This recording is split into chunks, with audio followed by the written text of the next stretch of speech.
নমস্কার বন্ধুরা, আরও একটি নতুন ক্লাসে তোমাদের সকলকে আরও একবার স্বাগত জানাই। সামনেই উচ্চ মাধ্যমিকে প্রি টেস্ট পরীক্ষা, তারপরে টেস্ট পরীক্ষা এবং তারপরেই 2025-এর উচ্চ মাধ্যমিক পরীক্ষা আসতে চলেছে। এখন যারা ক্লাস 12-এর স্টুডেন্ট আছো তাদের কাছে এই সময়টা ভীষণ ভাইটাল, কারণ তোমাদের অনেক স্কুলেই আগামী 5 তারিখ থেকে বা তারপরে পরীক্ষা শুরু হয়ে যাচ্ছে, বা কোনো কোনো স্কুলে সেপ্টেম্বর মাসে প্রি টেস্ট পরীক্ষা শুরু হচ্ছে। প্রিটেস্ট টেস্ট এবং উচ্চ মাধ্যমিক পরীক্ষায় কমন যোগ্য 100% কমন যোগ্য কিছু প্রশ্ন, পলিটিক্যাল সায়েন্সের কিছু গুরুত্বপূর্ণ প্রশ্ন নিয়ে আমি আজকে হাজির হয়েছি। 100% চ্যালেঞ্জ করে বলছি, এখান থেকেই তোমাদের টেস্ট, প্রিটেস্ট এবং উচ্চ মাধ্যমিকের পরীক্ষার সমস্ত প্রশ্ন তোমরা কমন পাবে। চোখ বন্ধ করে শুধুমাত্র এই প্রশ্নগুলি তোমরা ফলো করে যাও, তোমরা 100% এখান থেকেই কমন পাবে। তো চলো সময় নষ্ট না করে আজকে শুরু করা যাক। আমাদের প্রথম যে সাজেশন কি আছে দেখে নেওয়া যাক। আমি তোমাদের অধ্যায় ভিত্তিকভাবে সাজেশন দিয়েছি, অর্থাৎ প্রথম, তারপরে দ্বিতীয়, তৃতীয়, চতুর্থ এই 3টে অধ্যায় শর্ট কোশ্চেনের চ্যাপ্টার, তারপরে তোমাদের আবার পঞ্চম অধ্যায় থেকে ব্রড কোশ্চেনের চ্যাপ্টার বা অধ্যায় আছে। সুতরাং যে সমস্ত অধ্যায় থেকে বড় প্রশ্ন আসবে, 8 নম্বরের প্রশ্ন আসবে, সেই অধ্যায়গুলি থেকে আমি অধ্যায় ভিত্তিকভাবে তোমাদের বড় প্রশ্ন সামনে নিয়ে এসেছি। তো চলো দেখে নেওয়া যাক আজকে প্রথম অধ্যায়ের প্রথম বড় প্রশ্ন কি আছে। প্রথম অধ্যায়ের প্রথম বড় প্রশ্ন দেখে নাও। জাতীয় স্বার্থের সংজ্ঞা দাও, বিদেশ নীতি নির্ধারণে জাতীয় স্বার্থের ভূমিকা লেখো। ভীষণ একটি গুরুত্বপূর্ণ প্রশ্ন। জাতীয় স্বার্থের সংজ্ঞা দাও, বিদেশ নীতি নির্ধারণে জাতীয় স্বার্থের ভূমিকা লেখো। ক্লাস 12-এর রাষ্ট্রবিজ্ঞানের প্রথম অধ্যায়ের প্রথম প্রশ্ন, জাতীয় স্বার্থের সংজ্ঞা দাও, বিদেশ নীতি নির্ধারণে জাতীয় স্বার্থের ভূমিকা লেখো। পরবর্তী প্রশ্নে চলে আসি। 2 নম্বরের প্রশ্ন যেটা আছে, দেখো এগুলো প্রত্যেকটা 8 নম্বরের প্রশ্ন, 8 নম্বর থাকবে এই প্রশ্নগুলোর জন্য। পরবর্তী প্রশ্নে চলে আসি। জাতীয় স্বার্থের উপাদানগুলি বিশ্লেষণ করো, জাতীয় স্বার্থ রক্ষার পদ্ধতিগুলি লেখো। জাতীয় স্বার্থের উপাদানগুলি বিশ্লেষণ করো, জাতীয় স্বার্থ রক্ষার পদ্ধতিগুলি লেখো। ভীষণ ভীষণ একটি গুরুত্বপূর্ণ প্রশ্ন। পরবর্তী প্রশ্নে চলে আসছি। ক্ষমতা কাকে বলে, ক্ষমতার উপাদানগুলি বিশ্লেষণ করো। ক্ষমতা কাকে বলে, ক্ষমতার উপাদানগুলি বিশ্লেষণ করো। ভীষণ একটি গুরুত্বপূর্ণ প্রশ্ন। ক্ষমতা কাকে বলে, ক্ষমতার উপাদানগুলি বিশ্লেষণ করো। এবং আমাদের প্রথম অধ্যায়ের শেষ প্রশ্ন, বিশ্বায়নের সংজ্ঞা দাও, বিশ্বায়নের প্রকৃতি, রূপ ও ফলাফল বিশ্লেষণ করো। ভীষণ ভীষণ গুরুত্বপূর্ণ প্রশ্ন। তোমরা যদি বিশ্বায়নটা পড়ে থাকো, বিশ্বায়ন একটি গুরুত্বপূর্ণ প্রশ্ন। বিশ্বায়নের সংজ্ঞা, প্রকৃতি, রূপ ও ফলাফল বিশ্লেষণ করা। বিশ্বায়নের সঙ্গে জাতীয় স্বার্থের সংজ্ঞা দাও, বিদেশ নীতি নির্ধারণে জাতীয় স্বার্থের ভূমিকা, এটিও গুরুত্বপূর্ণ। এবং তার সাথে ক্ষমতা, এই 3টি ভীষণ গুরুত্বপূর্ণ প্রশ্ন। 2 নম্বরের প্রশ্নটাও তোমরা ছেড়ে যাবে না, কারণ জাতীয় স্বার্থ এবছরের জন্য ভীষণ গুরুত্বপূর্ণ একটি প্রশ্ন। এবার চলো দ্বিতীয় অধ্যায় দ্বিতীয়, তৃতীয়, চতুর্থ এই 3টি অধ্যায় তোমাদের জন্য শুধুমাত্র শর্ট কোশ্চেন থাকবে। তো চলো চলে যাই পঞ্চম অধ্যায়ে। পঞ্চম অধ্যায়ে প্রথম প্রশ্ন, উদারনীতিবাদী তত্ত্বটি আলোচনা করো। উদারবাদী তত্ত্ব বা উদারনীতিবাদী তত্ত্বটি আলোচনা করো। এটি হচ্ছে মোস্ট ইম্পর্টেন্ট একটি প্রশ্ন।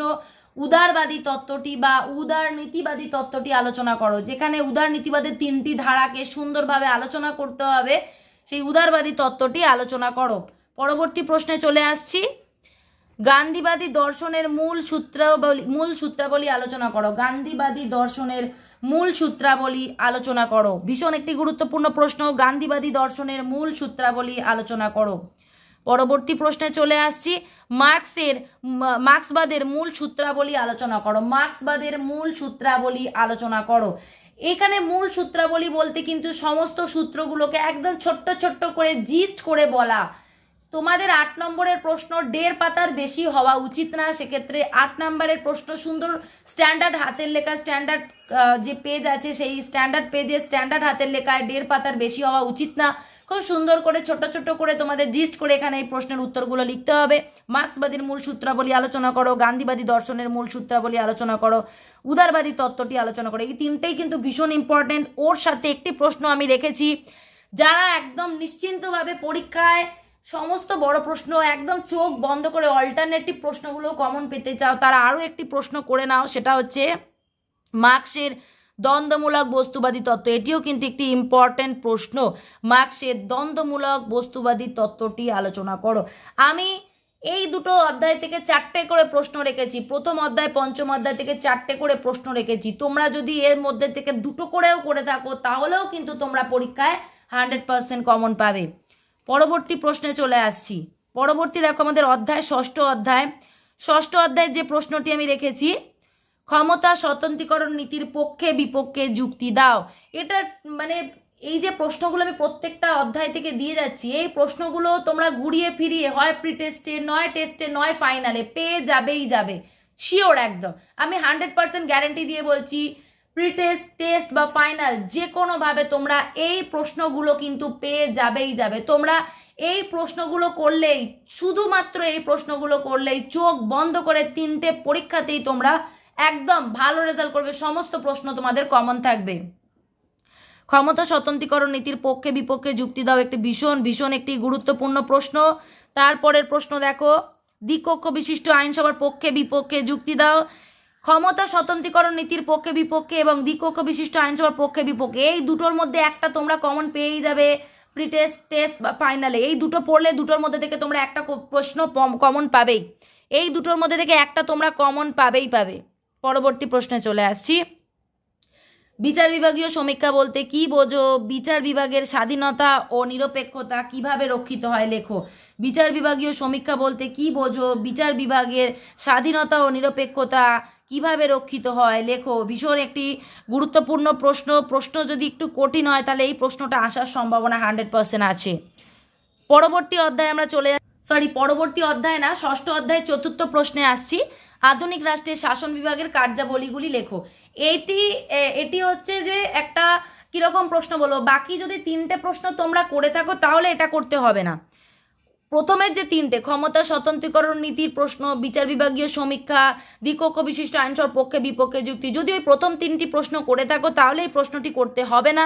কিন্তু প্রথম 3টি প্রশ্নের কোনো একটি যদি তোমরা বাদ দাও তাহলে এই প্রশ্নটা অবশ্যই করতে হবে।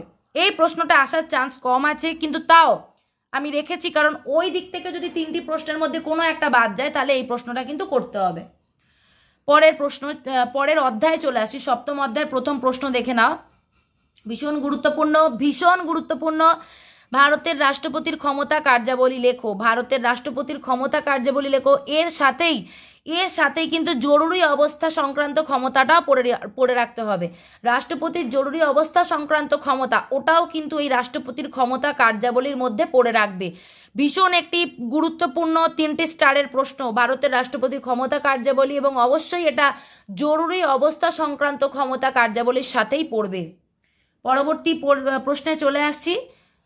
7ম অধ্যায়ের 2য় যে প্রশ্ন, ভারতের যে কোনো রাজ্যের মুখ্যমন্ত্রীর ক্ষমতা ও পদমর্যাদা সম্পর্কে আলোচনা করো। এই দুটো প্রশ্নের মধ্যে যে কোনো একটা তোমাদের আসছে। দুটো প্রশ্নের মধ্যে যে কোনো একটা তোমরা আসছে তোমাদের পরীক্ষায়। ভারতের যে কোনো রাজ্যের মুখ্যমন্ত্রীর ক্ষমতা ও পদমর্যাদা সম্পর্কে আলোচনা করো। মোস্ট ইম্পর্টেন্ট প্রশ্ন, এই দুটো প্রশ্নই মোস্ট ইম্পর্টেন্ট প্রশ্ন। আমি 7ম অধ্যায় থেকে অনলি এই দুটো প্রশ্নই রেখেছি। আশা করি তোমরা এই দুটো প্রশ্ন পড়লেই তোমরা প্রি টেস্ট, টেস্ট এবং ফাইনালে উত্তীর্ণ হয়ে যাবে। পরবর্তী 8ম অধ্যায়ের প্রশ্নে চলে আসছি। 8ম অধ্যায়ের প্রশ্ন আছে, দেখো, ভারতীয় পার্লামেন্টের গঠন ক্ষমতা ও কার্যাবলী লেখো। ভীষণ ইম্পর্টেন্ট প্রশ্ন, টেস্ট, প্রি টেস্ট এবং উচ্চ মাধ্যমিকের জন্য ইকুয়ালি ইম্পর্টেন্ট, ভীষণ গুরুত্বপূর্ণ। ভারতীয় পার্লামেন্টের গঠন ক্ষমতা কার্যাবলী লেখো। পরবর্তী প্রশ্নে চলে আসছি। ভারতীয় পার্লামেন্টে সাধারণ বিল পাশের পদ্ধতি আলোচনা করো। প্রশ্ন যদি কঠিন হয় তবে এই প্রশ্নটি আসতে পারে, আদারওয়াইজ তোমরা এই প্রশ্নটার উপর বেশি জোর দেবে, এটার উপর অতটা জোর দেওয়ার প্রয়োজন নেই, কিন্তু একটু চোখ বুলিয়ে যাবে, দেখে যাবে। ভারতীয় পার্লামেন্টে সাধারণ বিল পাশের পদ্ধতি আলোচনা করো। প্রশ্ন খুব স্ট্যান্ডার্ড প্রশ্ন হলে, ভীষণ একটু টাফ প্রশ্ন হলে তখন এই প্রশ্নটা আসার সম্ভাবনা আছে। এই প্রশ্নটা টেস্ট বা প্রিটেস্টের জন্য পড়তে লাগবে না, এই প্রশ্নটা তোমরা ফাইনালের জন্য পড়বে, কিন্তু আমি প্রশ্নে রেখেছি তোমরা এটা ফাইনালের জন্য পড়বে। তোমাদের টেস্ট বা প্রিটেস্টের জন্য শুধুমাত্র পার্লামেন্টের গঠন ক্ষমতা কার্যাবলী পড়লেই হবে এখান থেকে। তারপরের প্রশ্ন কি রেখেছি দেখো, পশ্চিমবঙ্গে বিধানসভার অধ্যক্ষের ভূমিকা আলোচনা করো।